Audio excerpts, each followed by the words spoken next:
Zero, Season 2, Episode 34 starts now. Welcome to the show. I'm Brandon Davis. We got Jenna Anderson here. Hey, everybody. We got Aaron Perine. What's going on, y'all? And we got Jamie Jirak. Good morning. Oh, it is a good morning indeed. We got She-Hulk Episode 3 spoilers coming late in the show. We got a lot of Marvel news, actual Marvel news to talk about. It's been a while since something has happened. We've just been making stuff up. And Jamie Jirak made a new best friend. Jamie, you want to give us a little taste right now or save it all for later? Oh, I'll just let you know that I interviewed the one and only Tim Roth this morning, and I think we all know how much I love Tim Roth, so I'm excited to talk about it. Suddenly, Abomination has an eighth soulmate. Just like that. Just like that. All right. We got some big news from the Marvel Universe. This is really stuff that's going to blow your mind. It's not breaking news. It's already out there, but we're going to talk about it for the first time on Phase Zero. This is heavy stuff. This is important stuff. People keep naming their children Thanos. This is an actual study showed that Thanos as a baby name rose 3,000 spots on the charts for how commonly used it is. How commonly it is used. That's a real thing that's happening. Could you imagine the first day of school and the teachers calling out names? It's back to school right now. There's a 3-year-old out there whose teacher is just like Thanos. And the rest of the class is like, oh, no. It's a real thing. The number one most popular name now, rising in popularity. This is like a chart. You could find it on comicbook.com. It's a chart that shows names from Disney characters, which includes Marvel, that are jumping in popularity. Not like in terms of how often, doesn't show you how many times they've been used, but it shows you like the number of ranks they've increased from being compared to other names. Quill was number one. Friend of the show, Johnny Gargano, named his baby Quill. That's kind of cool. I'm going to start Quill's a real name. Yeah. You know, that you can, like, naming your kid Thanos, I'm sorry, that's embarrassing. Like, 25 years ago, Kevin Smith named his kid Harley Quinn, and Harley Quinn was not a household name at the time, and I feel like, at the time, cute. Now, like, if you name your kid Harley Quinn, I'd be like, that's a little much. But to name your kid Thanos now, in the year 2022, that's setting your kid up to get made fun of. And that's a bold choice. That's all I'm saying about that. I was going to do it, but now Jamie just talked me out. I'm just like, man, I would feel weird naming like my goldfish Thanos. Like that just feels. It's like I don't want to put the like expectation of like, you know, a tiger wants to destroy half of humanity onto like a pet, much less like a child. I also want to know how popular the name was before Thanos started appearing in Marvel movies, because it's like, you know, that there is like one Jim Starlin fan from the 80s who totally like named their child Thanos before it was cool, and they probably are just now like a young adult somewhere who is like, I was the first one named Thanos, and then now all of these other babies are. Yeah, that's quite a choice. My dog's name is Nova, but she's a dog. You know, like I don't know if that makes any difference. And it's not a human Nova's baby. not the most popular villain currently in like movies. That's true. Yeah, that's true. It's if in the 80s like, somebody named their kid Darth Vader. Yeah, which I'm sure happened. I bet that did happen. Yeah, there's probably a lot of 30-year-olds out there somewhere named Vader. But I haven't met any of them yet, but I'm sure they exist. All right, well, baby Thanos is. If you're finding this show 30 years in the future, we are so sorry. So sorry. This isn't your fault. Now I feel bad. Yeah. Yo, is there a chance that someone's gonna attend a Thanos Khaleesi wedding? Like that's absolutely on the board, right? Oh my God. Yeah. Wow. Oh gosh. Oh wow. Wow, I feel bad. That is some villainy. All right. We got to move on. Baby are being named Thanos. I don't know. Does anything surprise you anymore? Look at the state of the world. Babies are being named Thanos, the least of our concern. Good luck to all the baby Thanos out there. Moving on.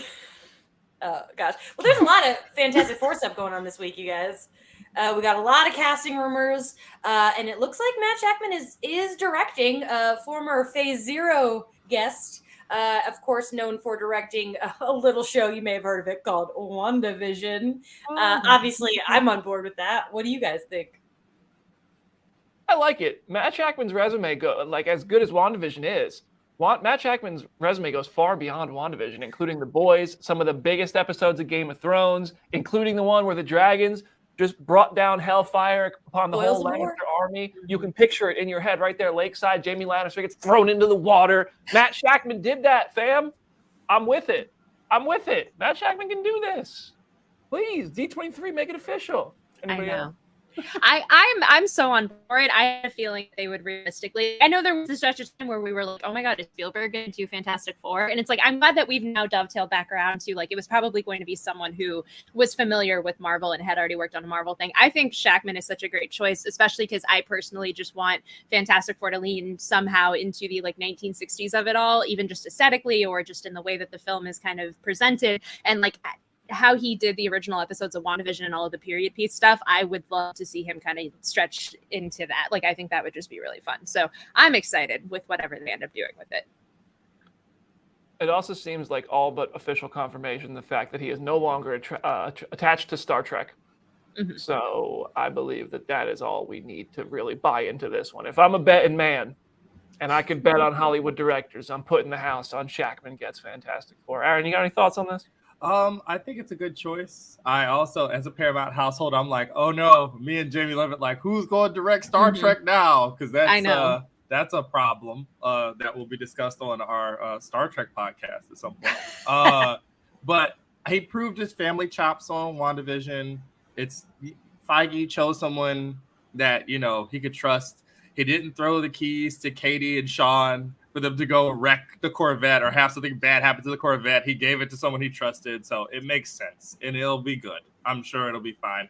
And I feel like we're just at like the little like tip of the iceberg of Fantastic Four news. There's obviously, if we know this, there's more to come here shortly. Oh, I'm betting we get some casting news. I hope so. Yeah. I really hope so. I just am over the internet. Like, I just want to know so we can go to the next phase of our lives. Everybody, there's been some consistent rumors floating around. Nothing's coming from official sources that, like, we all then take it as word. Yet there's been some people who are often right who have dropped a few, rumors and reports and stuff like that, but nothing concrete. The thing is, I'm noticing that this is all right before D23. And I remember right before the last D23, it was like, all those Kit Harington rumors started to swirl. And then we got the report from Deadline. And then all of a sudden, boom, Kit Harington's on stage at D23. So it feels like this might be a case of, Marvel is trying to lock in some directors and cast members so they could announce them at D23, and it starts to, slip through the cracks a little bit.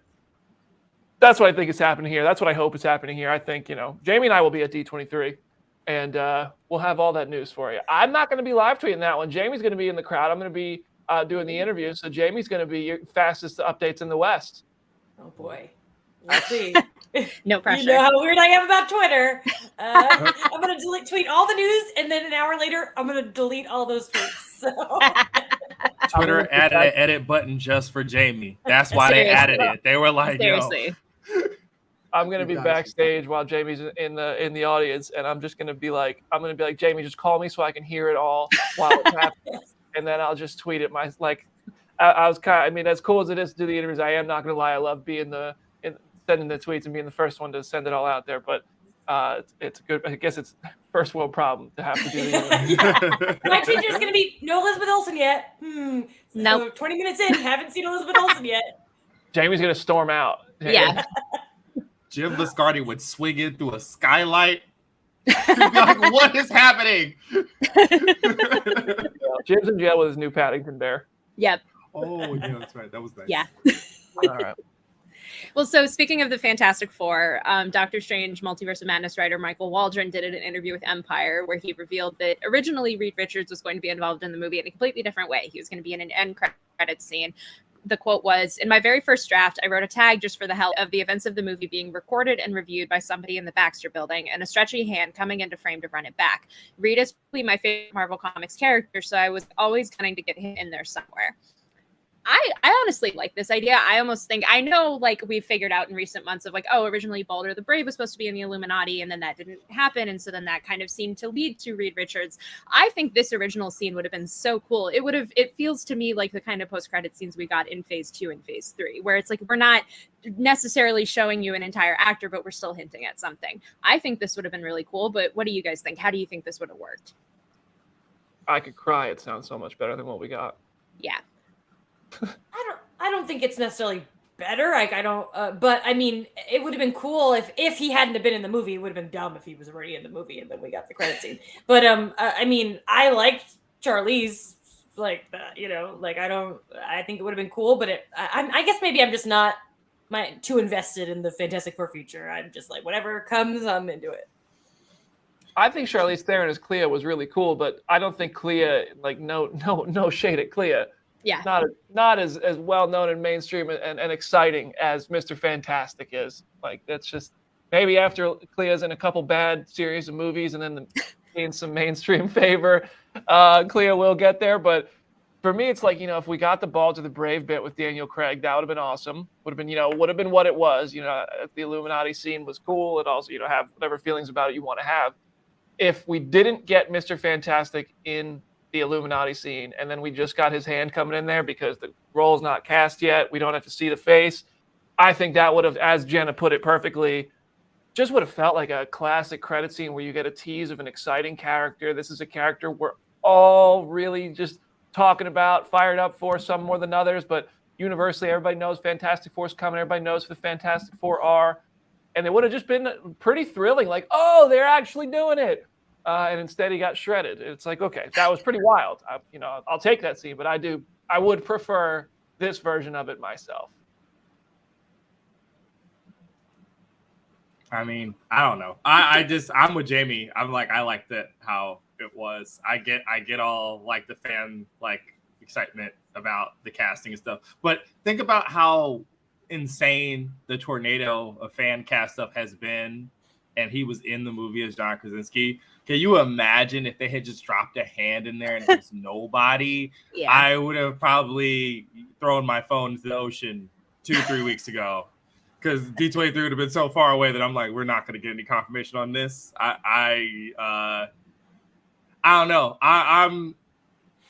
I'm wondering. I always think about these things like this old Dan Le Batard bit where he talks about like his dad going to see the Predator, and like the part in Predator where he falls down the waterfall into the mud and the Predator can't see him because he has thermal vision, and then the guy goes, he can't see me, and the radio host is like, why do you need to tell me that? Obviously you can see the thermal mapping. But then his dad's like, oh, he can't see him. There's always someone like that in the crowd. So I think that if you had him in the Illuminati and as this other Reed Richards, it might have confused some people in the crowd the same way that like Clea, obviously, like, God bless, I love Tony Jamie. He was like, why? I mean, why is Charlize here? Why is she in all this purple? So I forgot you saw that with Tony. Yeah, he was just sitting there like, wait, huh?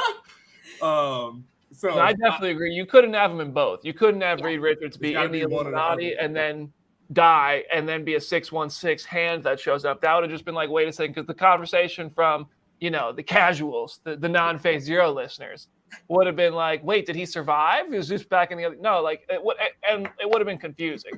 But I think if you had the ball to the Brave in there, and then you come back to the Baxter Building, you show us who bought Avengers Tower. It's not like I really want to know that, but like it would have been cool. And then we go inside, it's Baxter Building, and all of a sudden Reed Richards' hand is there. We can do a movie that catches us up to speed on that moment and show us that Reed Richards only watched the events of Doctor Strange and the Multiverse of Madness because he's studying incursions and it's leading to Secret Wars and he's preparing for the end of the universe. It would have been dope, but instead we didn't get that. But it's fine, whatever. It's cool. I'm crazy.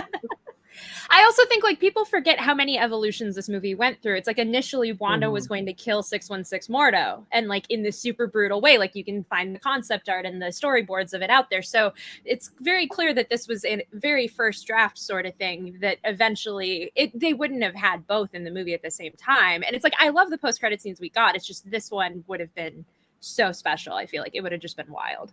Yeah, honestly, no shade at the post-credit scenes we did get. I think they were cool. I just think this would have been like Thor's hammer at the end of, what was that, Iron Man 2? Exciting. Tony Stark walking into the bar with William Hurt. Exciting. I think like this would have felt really classic and like an awesome tease of something that's instantly recognizable. Honestly, though, when the Avengers played for the first time, I remember being in the theater and all the people around me being like, oh, well, that was Red Skull.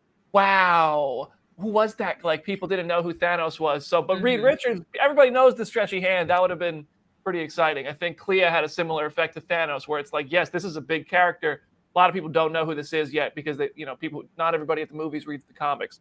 That's fine. Whatever. Listen, at least we got Pizza Papa, and that's what really matters. Oh, stop. Stop it. Patience. I'm not. No, yeah. I think today I'm just gonna be the hater. I'm just putting it out there in advance. Oh no. I'm gonna be the one who's not as excited about life in the Marvel universe as everyone else is today. But we'll move on before we get to that. Okay. So speaking of things that Brandon actually does like, Ben Kingsley is back in the MCU. He's returning for Wonder Man. It's going to be great to see our favorite Trevor Slattery, our favorite actor, in this. Now we can pretty much guess it's probably going to be something like very Hollywood acting related in the Wonder Man series, but no clues about who he's in there with. No clues about who Wonder Man is, but we do get him, and I'm guessing Morris, because if you've been to Avengers Campus, we got Morris plushes to sell, y'all. Like, we need to have Morris back, his furry behind. What do you think about Trevor Slattery coming back? I adore him, and I love it. I can't, it's one of those things where I'm a big Iron Man 3 fan. It's my favorite Iron Man movie. Say what you will about that opinion, but it's true. It's a Shane Black Christmas movie. Come on. But I never, ever, ever thought we'd see him again. And the fact that now we're seeing him a lot is thrilling to me. And I tweeted this. I think when we're getting these small, goofier characters, all I want is Sam Rockwell back as Justin Hammer. And I feel like the more these people come back, the more likely we are to get that. And that is what I want. That is my goal. That is the number one thing I want to see. You had a banger tweet about that. I saw it. Yeah. Because the people agree. It's what we all want. That's the only tweet I've ever had that had that many likes where not a single person was mean in the comments. Wow. Because we all want the same thing. Sam Rockwell. Hey, put him. We got Ironheart. We got Armor Wars coming. Who knows? There are places. I'm saying. Allegedly, Iron Wars is coming. Allegedly. Armor Wars. Maybe. I will say I'm glad that Aaron brought up Morris coming back, because that was my first question when they confirmed that Ben Kingsley was going to be in this. I'm like, if we do not get Morris as just involved in that show as a supporting character, I'll be disappointed.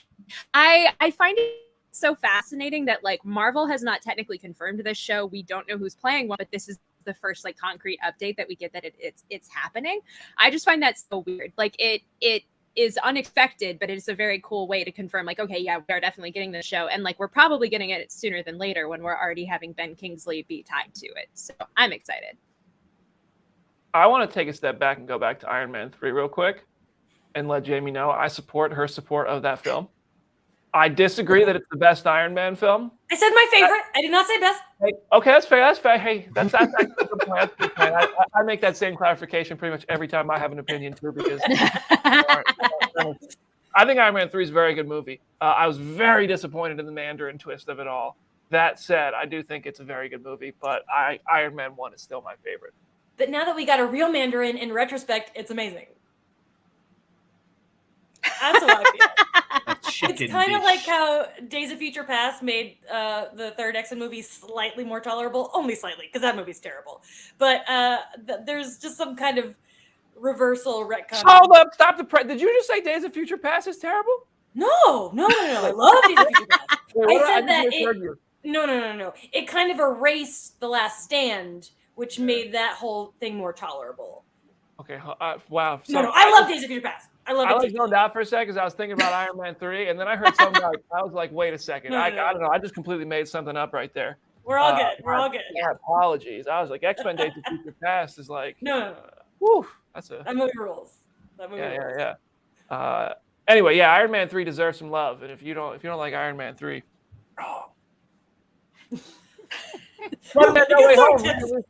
Spider-Man No Way Home re-releases in theaters tonight. A lot of the stuff from the most leaked movie of all time is already leaking. Why not keep up with the tradition through the re-release? We're not going to talk about what is in this yet. A, because none of us have seen it yet. B, because I did a poll on Twitter, and at least 25% of Phase Zero listeners asked us not to talk about it, and that's enough for me to say, okay, let's save it for next week. But next week, I don't know if I'm going to go see this, but I am probably going to research the scenes that are added to the film. so that we can talk about it. I don't know if I'm going to give $20 and 3 hours to these 11 minutes. I think it's pretty lame that these are not just on the Blu-ray. Like the fact that there is this stuff and it was held back from an already physical copy of the movie just feels like a betrayal. But we're going to talk about those spoilers next week. So we'll give you a disclaimer next week when we're going to do that.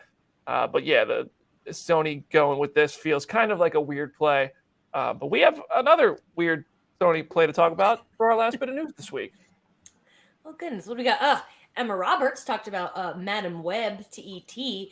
She said, I can tell you that I'm in LA right now, but I'm going back to shoot a few more scenes soon. So we'll just have to see. I have to say, I was so excited to get to join the cast. I love Dakota Johnson. I love Sydney Sweeney. It's a really, really unique cast and story. So I'm really excited. It's been really fun to work with everyone. I can't wait for everyone to see it for real because it's so cool. And then Brandon wrote in the notes, does this movie exist? I'd be like, does it? Does it? All I know about this movie, didn't they transform Boston into like early 2000s New York? Yes. Yeah, they did. There's like That's Beyonce album art and like 2003 ads and stuff. Like this movie is a fever dream, but I desperately want it to come out. I have a feeling that like if this movie is even remotely as wild as the internet is making it seem, I am genuinely unabashedly going to love this movie. So I'm just like, it exists in my heart, if nothing else. So I'm just excited to see it actually come out. Sony keeps casting lead actors that I'm not a huge fan of. So I'm just like, all right, there we go. No, I'm not speaking of Emma Roberts, for the record. I'm a big Scream Queens fan. So I think we can go back to our 2022 hype rankings and find out who you're talking about. That said, woof, was I wrong? Something I'm not wrong about, real quick, before we take a break and then go into She-Hulk conversation. I tweeted this week, and this got a lot of traction, and I just saw more people tweeting about it. So I wanted to bring it up now and see where our panel of experts and people of wonderful taste stand on this. Doctor Strange 1 is better than Doctor Strange in the Multiverse of Madness. Go ahead, comment section. Let's hear it. I stand by it. Jenna, you're at the top of the screen. Do you agree or disagree? I disagree, honestly. Oh! I have come around to liking the first Doctor Strange movie. The first time that I saw it, I was just so overwhelmed by just how paint by numbers a lot of it was, not by fault of its own, but just by the fault of like where it fit in the MCU timeline and stuff. But like I've grown to enjoy that movie. That being said, Multiverse of Madness has so many things that are just like, I cannot believe I'm watching this right now. This is the coolest thing ever. So it's going to have a special place in my heart, no matter what. All right, Aaron?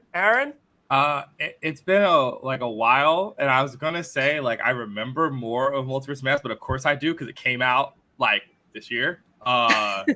So I think that I agree with Jenna, but that might just be my terrible memory and the fact that I haven't watched FX in like 2 months. I need to just turn on FX and watch Doctor Strange again to see if I do. But I agree the level of like what the heck is happening. I really did enjoy that. I don't know. Whenever we do the Phase 4 rankings, before Multiverse of Madness, it probably wouldn't have been as high as it is afterwards for me. I'll say this. I know what Jamie's going to say. Oh, yeah. Well, yes, you do. But you know what? You don't know this. Yes, the second one, not even close. But it's not just because it is a beautiful Wanda showcase.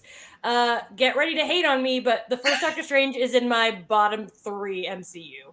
I don't like that movie. I've seen it like 7 times, and every time I'm like, the effects are amazing. It's a great cast. It's just not a very fun movie. And it's one of my least favorite to revisit. So sorry, hate on me, but we've all got to have a bottom 3, you guys. I'm sorry. That's just the way the world works. And every movie is in the top 3, damn it. For me, the first Doctor Strange just had like a really complete story and it never felt rushed. And my biggest problem with Multiverse of Madness is how quick and almost disjointed at times the movie felt. And also the effects in Doctor Strange 1 were like astounding. Whereas the effects in Doctor Strange 2, like that first scene, I was like, what's going on? We just I'll give you that. The effects in that first movie are amazing, but I don't care about that. Hey, I also, and for me, the third act of the first Doctor Strange is far superior to the third act of Doctor Strange Multiverse of Madness. The thing I love about Multiverse of Madness is how weird it gets and the risks it takes. Like I thought it was like hugely entertaining for how bold some of those risks are and how different it was and some of the scary elements. Zombie Strange for like a full, what was it, like 30 damn minutes at the end of that movie? I was like, damn, they're really doing this. But the Dormammu bit, like the time loop, all that stuff, I thought it was really cool. And the like fighting while the time was moving backward. I don't know. For me, Strange One is superior. No matter how many Illuminati cameos I loved seeing. And the Multiverse of Madness has a lot that I liked in it. I by no means think it's like a bad movie. I just think it's very okay, whereas I think Doc Strange is like pretty good. So listen, I know, I just started a fire. If you agree with me, hit the subscribe button. If you don't agree with me, hit the subscribe button. We're going to be right back in 1 minute to talk about She-Hulk episode 3 spoilers. See you in a minute.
Welcome back to Phase Zero, Season 2, Episode 34. Oh my God, it's September. Episode 3 of She-Hulk is out there now. We're going to talk full spoilers for She-Hulk Episode 3. You have been warned. If you have not yet watched it, what are you doing? This show is actually quite damn good.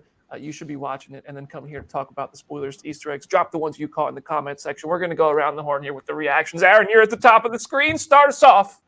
Well, we've had a lot of firsts these past 2 years in MCU. We got some twerking now. That's delightful. I laugh because I never thought I'd see Meg like in the MCU, but here we are. That happens. That's a thing. The show continues to deliver and be interesting, and I really love how each episode feels like its own like contained thing for the most part. Like the case, in all actuality, just had in this one episode with Rue.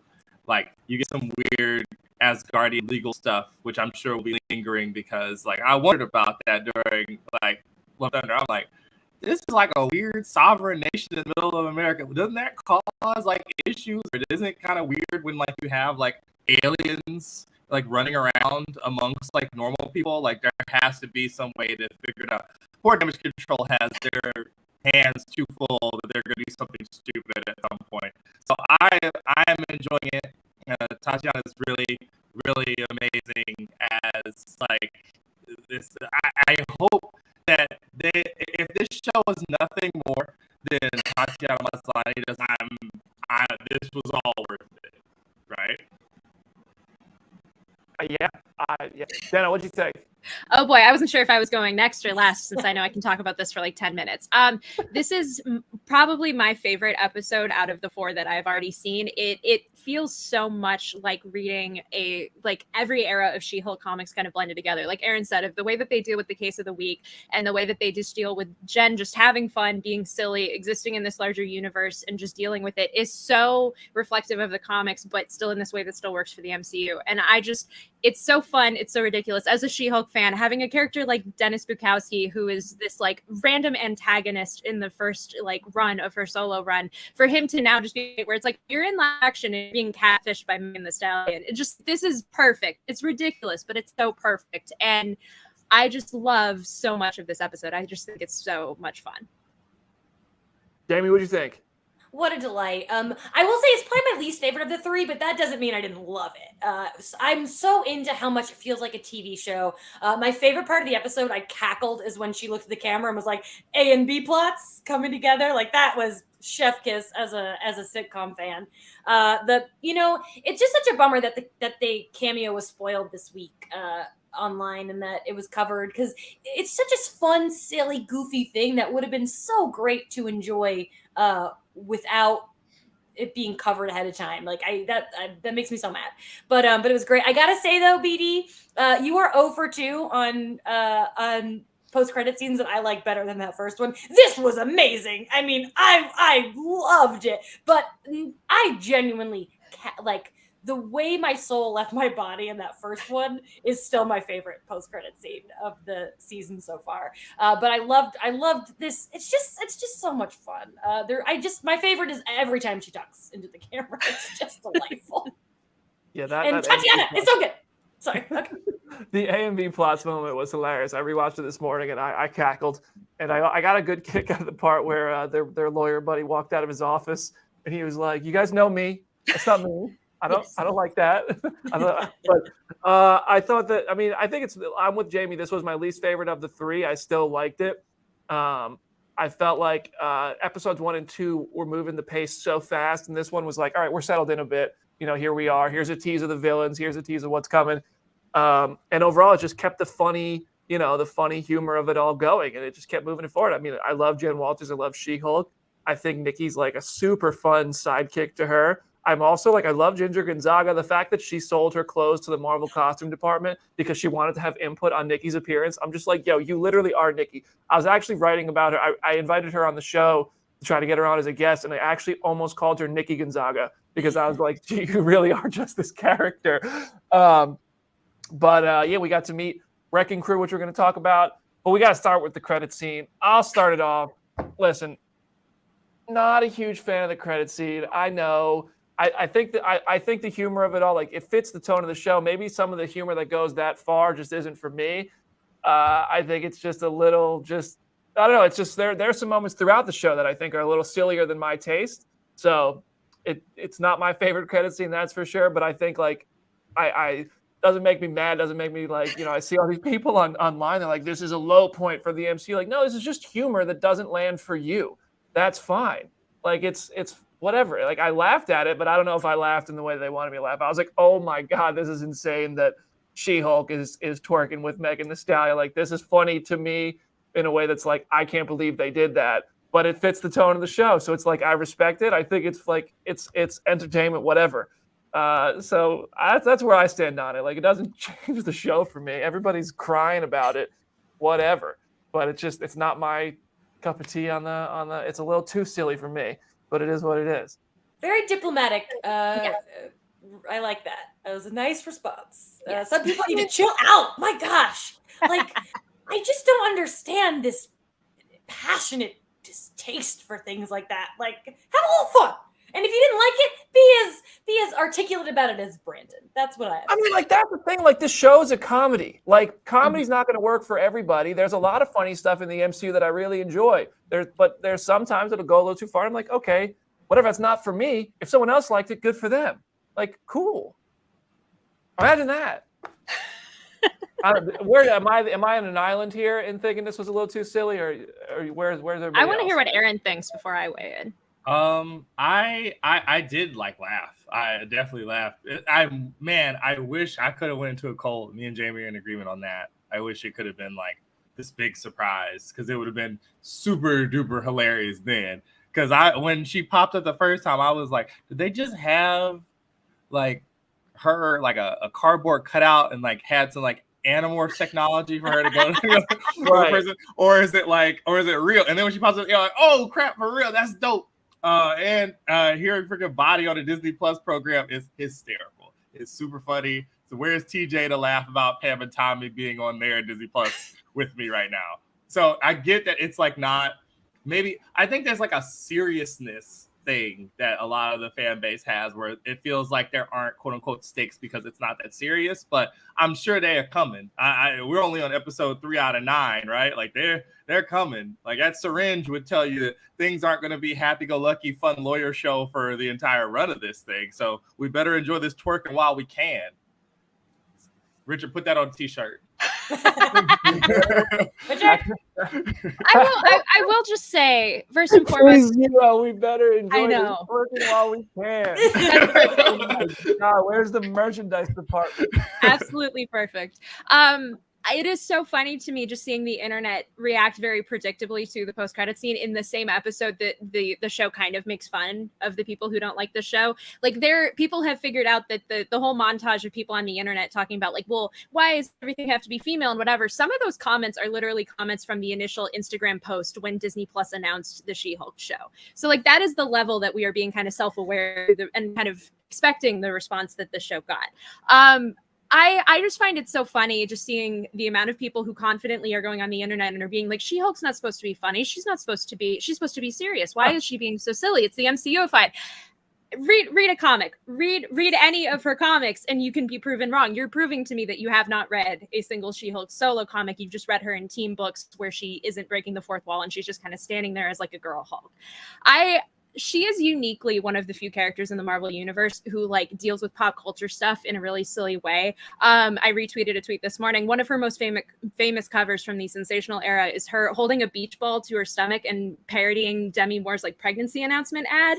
Like that is the level of just like self-awareness that we are always getting from Jen in the comics and that we've been getting for a while. And so of course she's going to twerk with Megan Thee Stallion. Of course she's going to say she would kill for her. I love that line so much. Like it's exactly what you would expect from Jen, and the people who don't get that, you're just expecting something else. Yeah, and that's why I say like that's just the tone of this show. You know what I mean? Like there's other humor in the MCU. I also don't like when Shuri points out and says, "What are those?" I'm like, okay, that's the kind of humor. It's a little too meta, too far for me. I still think Black Panther's a great movie. Like there's comedy in Iron Man movies. There's comedy in other films that you're just like, well, this isn't for me. If somebody else found that funny, great. It doesn't, but in this particular, Jenna nailed it. Like that is the character. Like I haven't read all the She-Hulk books, nearly as many as Jenna has, but it seems like they understand this character, and that's part of the character. They're not just this. Oh my god, I'm not gonna go on. It's not even worth acknowledging. No.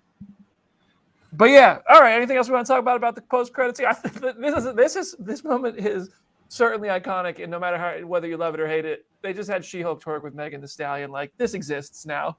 Like it's out there. I do have a question, actually, while we're talking about this. I'm trying to think back. Are there is this the first big like celebrity cameo? Like I'm trying to think. Like we got Stan Lee as Hugh Hefner, but like as like I'm trying to think of celebrities playing themselves. Maybe in the early Elon years. Musk. Yeah, I was about to say. Oh, sorry. Yeah. Didn't mean to have that reaction.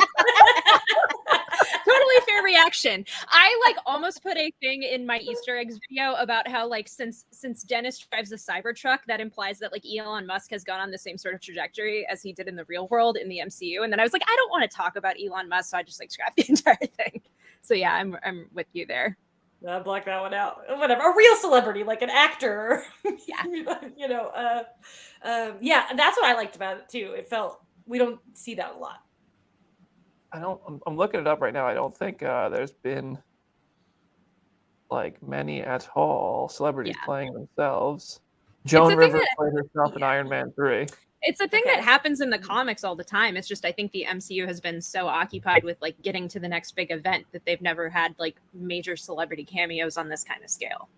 I like to point out a friend of mine who was in today's episode of She-Hulk as I believe herself, Amanda Salas, who's a reporter for Good Day LA, who does all the junkets. I see her at all the junkets. She was one of the reporters talking about She-Hulk on today's episode, and I thought that was awesome. So shout out to Amanda Salas. She is an awesome person. I think it is so cool that Marvel invited her in to do a cameo. I'm also just wondering, like, where's my invitation if it got lost? Like, that's cool. I would really like to be in Nova. Just cover me in paint. It's whatever.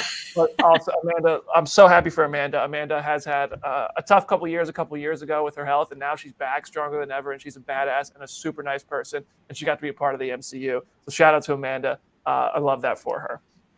All right, let's talk about some Easter eggs. Jenna has an awesome Easter eggs video on the Phase Zero YouTube channel already. It was up at 2 a.m. It was ready to go. Shout out to her and John Mason for getting that done. Jenna, though, what you got? What you want to talk about this week? Oh boy, I'm just like looking back at my list of all of this stuff. So first off, when Jen's going into the prison at one point during the Abomination trial, one of the news reporters does ask her, like, is there any truth to the rumors that you got your powers from a mob hit gone wrong? Which is exactly how she gets her powers in the comics, which I loved that they acknowledged that, even though they did something completely different in the show. Wong mentions like the mirror dimension, which is what we saw in Spider-Man No Way Home. He mentions the shadow dimension. We got the Light Elves, which have their own very weird history in Marvel Comics. Like they're just part of Asgard and kind of have their own thing. At a certain point, they get killed so many times that they team up with the Punisher and just all like hold guns and just like fight off bad people during War of the Realms, which I'm like, good for you guys. And we have Mallory Book gets introduced in the episode very briefly, like so much if you look away you're going to miss her, but that's Renee Elise Goldsberry's character, and she is like Jen's biggest rival during the Dan Slott run of She-Hulk, because she works at GLK&H and kind of doesn't really like Jen as a lawyer or as She-Hulk, but then eventually they come around to each other and are really good friends. So I'm excited to see more of that on screen, because also Renee is amazing. Renee! Yeah. I didn't even catch the line about the mob hit. I didn't even catch that line. I was like Leo pointing the first time I watched it, because I'm like, oh my god, they did it, because it's a story that's just burned in the back of my brain at this point, and I knew they weren't doing it in the show. So then as soon as we got that, and then just the whole point of like, She-Hulk rumored to be rejected from the Avengers, that was just also great too. So I was so proud of myself, because when the Mafia line happened, I turned to Tony and I was like, that's from the comics. I know, because Jenna taught me that. You know how many people probably look at people and they get to be the expert amongst their friends because of Jenna? Yeah. Me for one. Jamie for two. That's this right. is my mission in life. We love Professor Jenna. The Wrecking Crew seemed to be introduced. I mean, certainly was introduced. And I thought it was hilarious that they were like, you go around flaunting your powers and you can't back it up. And then they proceeded to flaunt their powers and not be able to back it up. I thought that was hilarious. There's a couple theories about this going around. I just rewatched The Incredible Hulk, which is not that bad of a movie. It is not in my bottom three. I think it's actually, especially for its era, whatever. I was like 16 when it came out, and I enjoyed it then, and I still enjoy it now. So was it? Yeah, it was 2008. Jamie just gave me a look. Jamie's. I had to say, because I was 18, so I guess I am older than you. But I was like, sometimes I forget that I'm older, and so. But I have things to say about The Incredible Hulk, because I talked to Tim Roth about it today. Yeah, so we're saving that for the it's our grand finale on today's show. But the leader was last seen in The Incredible Hulk, with vials of Banner's blood. The Wrecking Crew seems to be going after Jen's blood, so naturally we're all like, yeah, are they bringing back the leader finally 14 years later? And now that could happen, maybe. He's just trying to, I don't know, Jenna's got thoughts, I see. Yeah, no, my theory is that it's the leader, because he loves just like having random villains just mess with the Hulk family. And like there's a really good run in Jen's like second most recent solo run where leader basically manipulates a lady scientist to like stalk Jen and become her best friend, and it's really to turn that lady into another She-Hulk and kind of like mess with Jen's head. So it's like I would not be surprised now that we have Abomination coming back. We're acknowledging like that Bruce was recast. It feels like the perfect place to bring back leader, and especially with World War Hulk being this thing that is so heavily rumored, I feel like you have to have leader be a part of that. So that's my theory. I've also seen people say Val, because of course any suspicious villain in the MCU at this point onward, it's like, are they working for Val? So I could also see that, but my guess is leader. I think Val hired GLK&H. I don't think Val is behind the Wrecking Crew. I think Val certainly went after Abomination to join Thunderbolts, but I don't think she sent the Wrecking Crew to go attack She-Hulk. But I think. Oh, go ahead. I was gonna say we got one more contestant in here. It's like a long shot thing, but since Matt's here, like Kingpin, he is a big eye injury that Hulk blood would probably find some way to cure in time for Echo. Although you mean he's not dead? I hope not. For our sakes, I hope not. Dear God, if we got to freaking Echo or Born Again and that man dies before that Daredevil show, I will call out sick. It will be Adam Barnhart in this chair. You have it here first. We're just gonna get Mayor Fisk, but it's gonna be like Weekend at Bernie style. Like he's just mayor, but he's dead in a chair the entire time. Deploying his minions to LA. Nah, I think it's the leader. I think, 14 years ago we saw the leader's head start to grow, and then we just never followed that up because they were like, well, we don't do Hulk stories anymore. Suddenly he's smart. Bring back Raging Hulk, please, for the love of God. Funny enough, in the Wakanda files, this big guidebook thing that they made a couple years ago, Incredible Hulk stuff is in there, and you would not expect some of that Incredible Hulk stuff to be in there. Blonsky was in there, and at the time when I got it for review and talked about it with the site with Jim and them, I'm like, there's a lot of Incredible Hulk stuff in here. They haven't talked about any of this in forever. Why is this stuff in here? And then here we are. Maybe it was all their breadcrumbs. Real weird conspiracy board style, just like Brandon Davis in that tower. It's all going to be the same. Listen, man, it's not even a conspiracy. It's just desperation. Okay? I think with that being the Wrecking Crew, they seem to be not superpowered yet. Perhaps they're going to get powers from the blood if they ever get it, because in the comics they get their powers from being confused for Loki, and magic makes them powerful. So the main leader of the Wrecking Crew just gets an enchanted crowbar. He kind of gets a little more buff because of it, but it's mainly the thing of they get their powers through the weapons that they hold. So I think this is as powerful as we're going to see them, which also makes it funnier that all they do is just have the hard hat and the crowbar and swinging the ball on the chain around. But I don't know. And so, they even acknowledged that though when she said, did you guys steal those from an Asgardian construction workers? So there's a little bit of the Asgardian enchantment reference. The show is meta AF, so we appreciate that. All right, anything else from today's episode we want to talk about before we hear about Jamie's new BFF? I just want to hear about the interview. Let's go. Jamie, you became one of the soulmate. Yes. First, I have to tell you that it was an audio interview, so sadly there's no video or anything. But so I rolled out of bed for this, and then I realized 5 minutes before that I was still going to be on a video with him. So I was like, oh god, Tim Roth's going to see me. It was a very stressful 5 minutes, but I did get a screenshot just from my personal file, so that's nice. But that's for me. So a couple cool things. One, I talked about how I asked him about how much Emil has changed since Incredible Hulk, and how his speech about his redemption caused me to go back and watch Incredible Hulk from his perspective, and how I'm Team Emil, and how fans are. And he made a comment to me that was well, yeah, but is he telling the truth? And I was like, so now I'm thinking maybe we're going to get some bad Abomination later, which I'm ready for, but I was still team him. But I liked that hint because it makes me think are we getting him in Thunderbolts or something? He did not say that. Do not quote me that he said that, but it still was a cool hint.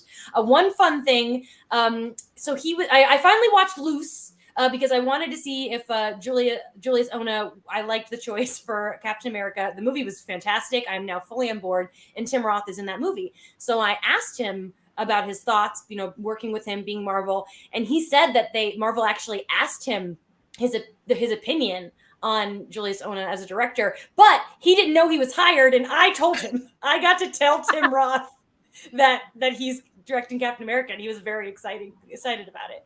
Wow. That was cool. One thing this is the big thing that was really bothering me is that, so Tim Roth in Incredible Hulk, Tim Roth's tattoos are seen in that movie.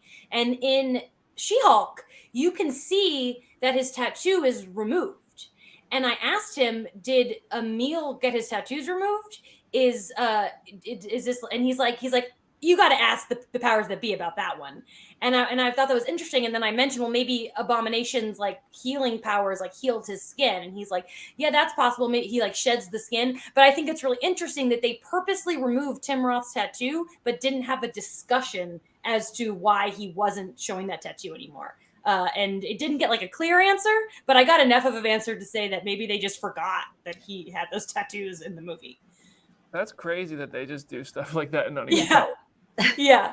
And then, I also, this was fun for me. I had to throw in a Reservoir Dogs thing. And in Reservoir Dogs, Mr. Orange, his character, is a big Marvel fan. There's a Silver Surfer poster on his wall. And he talks about how Lawrence Tierney's character looks like the Thing. So I was like, okay, who would you cast as the Thing? And he really loved the question, but he did not have an answer. He's like, I'm stumped. He's like, I don't know, but that's a good question.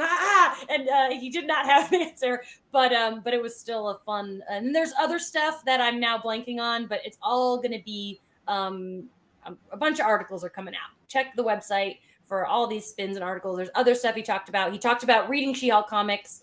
He talked about Deadpool, and he loves Deadpool. So there's a lot of cool stuff to come from that. But he was a very nice man, and it was very exciting for Pete. Love it. I love it. I hope he's on stage at D23 and they show us the cast of Thunderbolts. You guys think he's gonna switch into Abomination in the near future because he's gonna be wearing an ankle bracelet that says no? The trailers, if you've looked closely, already kind of spoiled that. So yeah, because there's a scene from the wellness retreat that he is supposedly starting when he leaves prison, where he is very clearly in Abomination form. Even like the Funko Pop has him like in Abomination form in like khakis and a linen shirt. So it's like we're gonna get it, and that's gonna be a whole legal problem probably in and of itself. I'm not gonna lie. Some of the like the Seven Soulmate stuff and a character that was as scary as Abomination once upon a time, like that's where some of the humor starts to lose me a little bit. Like I do prefer a little bit of seriousness, but I'm not gonna lie. At the same time, I enjoy the humor of it all. Like the Seven Soulmates thing is so ridiculous that I'm like, all right, this is funny. I was so happy that they were age appropriate. I was like, oh, I'm relieved. I was very relieved by that. Yeah. And when he named them all, I was like, this is pretty funny. I do hope I think the way that Jessica Gao put it was that it's going to be a comedy vacation for like characters like Daredevil. It's like, okay, that makes sense. You know, when they come to She-Hulk, this is a sitcom. It is funny. We can have humor. And when you see him in Thunderbolt, it's like also every Marvel movie makes you laugh, except Daredevil really doesn't. But you can come here, have some fun, see a different side. Like the writing makes the character funny. It's not that the character suddenly is a comedian themselves. And then they go back. Daredevil's going to come in here in episode like later in the show. Oh God! Wow. Daredevil's going to come in later in the show, be funny presumably, but that doesn't mean that Murdock is suddenly a comedian. And when he goes back to Daredevil Born Again, he's going to be tap dancing wearing clown shoes.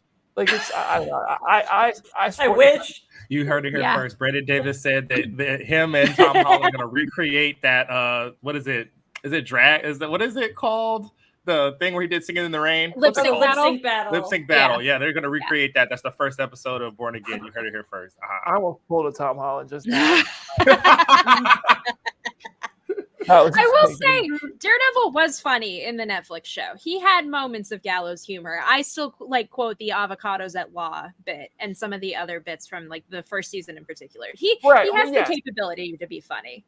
I'm with you. I just think like for me, like when I watch She-Hulk, there's like moments where I'm like, man, they're good. They're like Abomination is suddenly kind of the butt of some jokes here. And I'm like, okay, I would love a little bit of like stakes and seriousness, but that's part of the show. That's what this show is. And it's embracing that. And it all matches within the tone here. So I'm like, okay, I dig it. Even if it's not my exact cup of tea, this show is made for people who this is their cup of tea, whatever.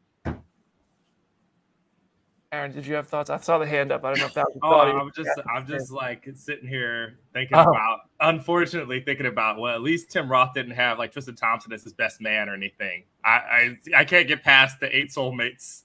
Jamie, you don't know what I'm talking about. That's okay. I'll send you the clip later. Okay. Oh, gosh. I will say, if you're going to have 7 soulmates, they're all women. I mean, that's boring. Good point. Yeah. The MCU, listen, we said last week, characters in the MCU are getting to it. When Emil Blonsky gets out of jail, man's going to be earning that paycheck, apparently, if you know what I mean. Those women are paying for his life, he said. So I'm just going to leave it at that. Anyway, we're making a lot of jokes on them, and by we I mean me. There's a lot of jokes coming out on Phase Zero because of She-Hulk. So maybe the humor is good for all of us. Anyway, all right. Any final words for today's episode of Phase Zero before I make it worse? No, I think we're good. It's Atom Lake Hornet, and we're doing a great job. We're bringing the funny. Can't wait to see what's going to happen next week. I have no idea.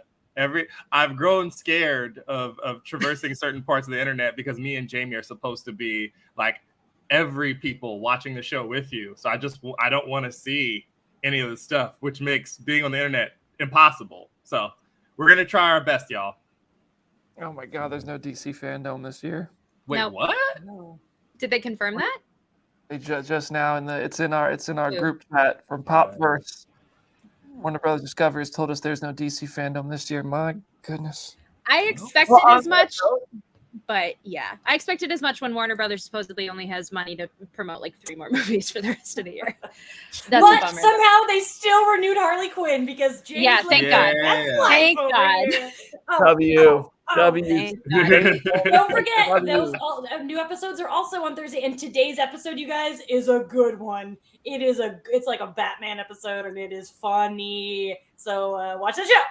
I'm gonna be on several planes over the course of the next week and a half. I think I'm just gonna download all the Harley Quinn episodes and catch up on it finally. Yes, awesome. That's gonna be great. Thank you for the inspiration. On that note of there being no DC fandom, next week's episode is a D23 Marvel prediction show. So Marvel 1 week from Saturday is headed to D23. We are expecting some big announcements. We will have a video on the Phase Zero YouTube channel on Monday with my thoughts on that, but we will spend some time on Thursday's show diving into some predictions. Jamie and I will be out there at the show, creating some content, getting it all covered for you. And Jenna, any last words for today's show? Go read comics, go read some She-Hulk comics, and follow me on Twitter at @HeyIt'sJennaLynn. Jamie, parting words? Oh yeah, I'm also on Twitter and Letterboxd, Jamie Cinematics. You know what? Just enjoy this funny, light era while you can, because come November, we're all going to be crying. Yeah. It's true. All right, y'all. Thank you so much for joining us on Phase Zero. Make sure you're subscribed to the YouTube channel. Make sure you subscribe to all of us beautiful people on Twitter, because we have opinions, and those always go well. So you can come tell us that life's going to be okay. We'll see you next week for some D23 previews, and we'll be at D23 ourselves. Later.